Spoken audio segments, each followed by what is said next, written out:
वसीयत का फिक्र खत्म। अगर आप वसीयत लिखना चाहते हो तो ये बेस्ट तरीका फॉलो करो।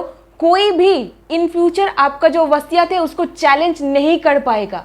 अक्सर हम लोग सोचते रहते हैं क्या पता इसका कोई वैल्यू ही नहीं रहे। हर बार हम लोग वसीयत के ऊपर शंका जताने लगते हैं। आपको ऐसे क्यों लगता है मालूम है? आपको पता नहीं है वसीयत बनाने का तरीका। ये आप सोचते हो ना?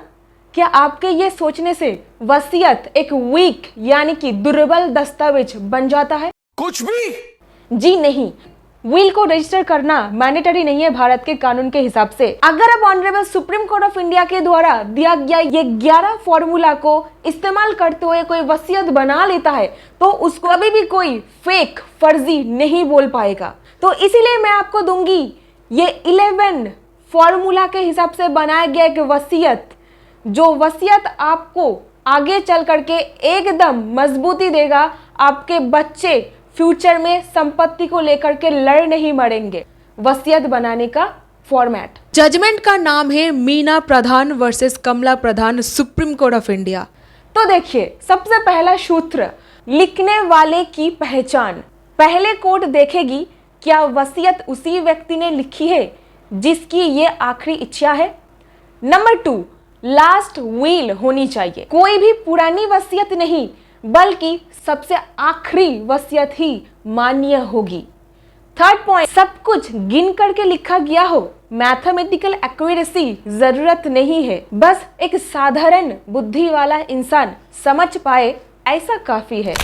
फोर्थ पॉइंट पर बताया गया सेक्शन 63 में जो कुछ बताया गया है उसको फॉलो करते हुए वसीयत को लिखना पड़ेगा, और यही मानते हुए मैंने ये फॉर्मेट बनाया है।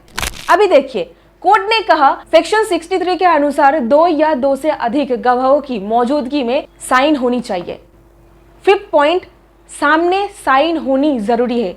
गवाह सिर्फ ये ना कहे कि साइन किया गया है, बल्कि ये कहे कि हमारे सामने उपस्थिति में साइन की गई है। सिक्स्थ पॉइंट, एक गवाह की गवाही भी काफी है। अगर एक गवाह कोर्ट में आकर वसीयत की पुष्टि कर दे तो दूसरे की हाजिरी जरूरी नहीं है।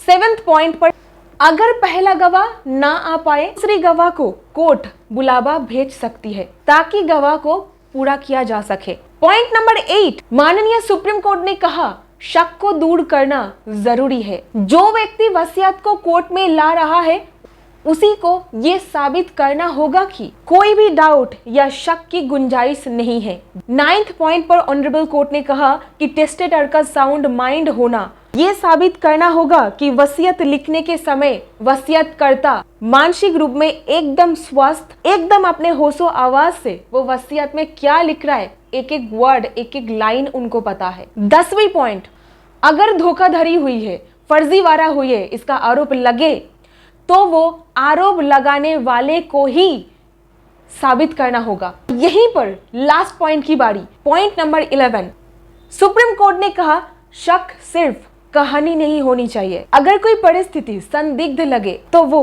वास्तविक, गंभीर और तार्किक होनी चाहिए। मनगढ़ंत कहानी नहीं चलेगी। और यहीं पर मेरी दोस्त, यही 11 पॉइंट को मद्देनजर रखते हुए ये मैंने बनाया है आपके लिए वसीयत लिखने का एक फॉर्मेट, जो आपको मिलेगा निःशुल्क। लेकिन मुझे इस वीडियो में चाहिए 3000 लाइक्स। अगर ये हो जाता है तो मेरी व्हाट्सएप चैनल से आप इसको डाउनलोड कर लोगे। वसीयत लिखने का बेस्ट तरीका। मैं राजेंद्र प्रकाश वर्मा, पुत्र लेट सी हरीश चंद्र वर्मा, आयु 68 वर्ष, लिंग पुरुष, निवासी ये जगह में मैं रहता हूँ, एड्रेस दीजिएगा। ये मेरी अंतिम वसीयत घोषित करता हूँ और पूर्व में बनाई गई सभी वसीयतों को रद्द करता हूँ। फिर आगे मैं ये घोषणा करता हूँ कि मैं पूर्णतः स्वस्थ मानसिक स्थिति में हूँ, किसी भी प्रकार के दबाव, प्रलोभन या जबरदस्ती से मुक्त हूँ और ये वसीयत अपनी इच्छा से बना रहा हूँ। That's the mental capacity clause. फिर आपको देना पड़ेगा संपत्ति का विवरण, यानी कि आपके पास जो भी संपत्ति है आप कुछ इस प्रकार से 1 2 3 4 करके लिखोगे। पहला एग्जाम्पल के रूप में रेजिडेंशियल फ्लैट है मेरे पास एक, उसका एड्रेस दे दीजिएगा। बाउंड्री वॉल भी बता दीजिएगा, उत्तर दक्षिण पूर्व पश्चिम में क्या क्या है सब कुछ बोल दीजिएगा। नेक्स्ट, मान लीजिए आपके पास एक कृषि भूमि है, उसका भी विवरण दीजिएगा। आपके पास कुछ मूवेबल प्रॉपर्टी है, यानी कि बैंक अकाउंट्स वगैरह, उसका भी आप कुछ इसी प्रकार से लिख लीजिएगा। Fix deposit mister Rajendra Verma के पास है, एक है 7 लाख रुपए का और एक है 3.5 लाख रुपए का, आप वो भी लिख दीजिएगा। और हाँ, यहाँ पर जो सब कुछ डिटेल्स है ये इमेजिनरी है, काल्पनिक है। एक हुंडई कार है, फिर जाकर के लीगल एयर्स यानी कि आपके बच्चे, उनका नाम, उम्र, सब कुछ, आधार कार्ड नंबर, एड्रेस, सब कुछ मेंशन कीजिएगा ताकि आगे चल करके कोई भी दिक्कतों का सामना ना करना पड़े। आइडेंटिफाई हो जाएगा कि यही इंसान है, ठीक है ना, इस प्रकार से। बड़ा बेटा रमेश वर्मा, उम्र, आधार, एड्रेस। छोटा बेटा सुरेश वर्मा, उम्र, आधार नंबर, एड्रेस। सुनीता वर्मा लड़की, उम्र, आधार, एड्रेस, कुछ इस प्रकार से। और यहीं पर जरा ध्यान से सुनिए मेरे दोस्त, यहाँ पर हम लोग लागू करेंगे एक्सक्लूजन क्लॉज यानी कि बहिष्कार क्लॉज। मान लीजिए आपका जो बड़ा बेटा है, आप उसको संपत्ति से बेदखल कर रहे हो, तो कुछ इस प्रकार से लिख सकते हो, आप केवल आपके द्वारा कमाया गया संपत्ति से ही बहिष्कार कर सकते हो, सेल्फ अक्वायर्ड संपत्ति में ही किसी को हिस्सा देने के लिए मना कर सकते हो। यहाँ पर लिखा गया है, मैं अपने पुत्र रमेश वर्मा को मेरी संपत्ति में किसी भी हिस्से से बाहर करता हूँ। इसके पीछे कारण ये है कि हमारे बीच 15 वर्ष से कोई संबंध नहीं हुआ है और हमारा आपसी संबंध अत्यधिक बिगड़ चुका है। अभी मान लीजिए आप किसी को भी बाहर नहीं निकल रहे हो, फिर इस क्लॉज का कोई जरूरत नहीं। नेक्स्ट पॉइंट, बेनिफिशियरी लिस्ट यानी वो उत्तराधिकारी जिनको हिस्सा मिल रहा है। पहला, Ramesh Verma shall inherit the residential flat in Dwarka in full. Fix deposit में रखा हुआ पैसों का 60% मिलेगा, इस तरीके से पोर्शन लिख दोगे। फिर सुनीता वर्मा, उसको मैं दे रहा हूँ एग्रीकल्चरल लैंड इन राजपुर, के साथ ही साथ 40% मिलेगा फिक्स डिपॉजिट का पैसा। आप ये भी लिख सकते हो कि सभी बैंक खातों में मौजूदा पैसों का समान रूप से बांटे जाएगा, दोनों को इक्वल हिस्सा। सबसे इंपॉर्टेंट पॉइंट यहाँ पर मैं आपको बताना चाहूंगी, जो बेनिफिशियरी है यानी कि विल से जिनको संपत्ति में हिस्सा मिल रहा है, उनको प्लीज विटनेस मत बनाइएगा, नहीं तो वसीयत चैलेंज होके ही रहेगा आगे। तो लिखिएगा, कोई भी उत्तराधिकारी इस विल के गवाह या निष्पादक के रूप में काम नहीं करेगा। उम्मीद करती हूँ इतना तक पूरा क्लियर है।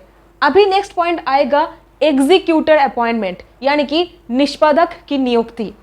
आपके कोई करीबी इंसान को आप विल के निष्पादक के रूप में नियुक्त कर सकते हो, जैसे कि अशोक खन्ना, जिनका उम्र है, जिनका एड्रेस है ये, बोल करके वसीयत का निष्पादक नियुक्त करता हूँ और मेरी मृत्यु के बाद इसके प्रावधानों को लागू करने की पूरी शक्ति प्रदान करता हूँ। कुछ ही इसी प्रकार से अगर आप चाहो तो स्पेशल कंडीशंस भी अब लगा सकते हो। कृषि भूमि को कमर्शियल कंस्ट्रक्शन के लिए उपयोग नहीं किया जाएगा। लास्ट पॉइंट और सबसे इंपॉर्टेंट पॉइंट की बारी है, सिग्नेचर एंड थंब इम्प्रेशन, हस्ताक्षर और अंगूठा लगाना। यहीं पर देखिए, सबसे पहले टेस्टेटर जब साइन करेगा, जो विटनेस है वो खड़ा रहेगा, वो देखेगा कि टेस्टेटर साइन कर रहा है। फिर टेस्टेटर के बाद जब विटनेस हस्ताक्षर करेगा और एक विटनेस नंबर 2 वो पास में खड़ा होके देखेगा कि ये भी सिग्नेचर कर रहा है, तो एक दूसरे को सिग्नेचर कर रहा है ये देखना है।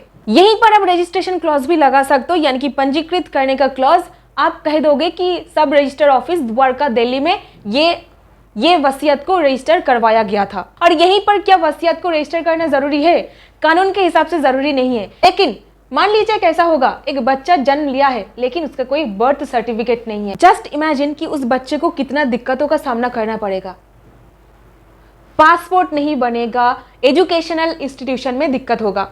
तो कुछ इसी प्रकार से हम लोग कहते हैं, ये कोई व्यक्ति का आखिरी विश, आखिरी इच्छा होता है तो ये बनाते ही वैलिड हो जाता है। एक एक्स्ट्रा सिक्योरिटी लेयर विल के ऊपर ऐड करने के लिए रजिस्ट्रेशन जरूरी होता है। और यहीं पर मैं आपको टिप देना चाहूंगी, गोल्डन टिप। टेस्टेटर होने के नाते विल के हर एक पन्ने पर आपको सिग्नेचर करना चाहिए। So that's it in this video. उम्मीद करती हूँ आपको इस वीडियो से कुछ ना कुछ वैल्यू मिला है। अगर मिला इसे एक लाइक कीजिए, चैनल को सब्सक्राइब कीजिए और जरूर इसको शेयर कीजिए। ये फॉर्मेट के लिए लाइक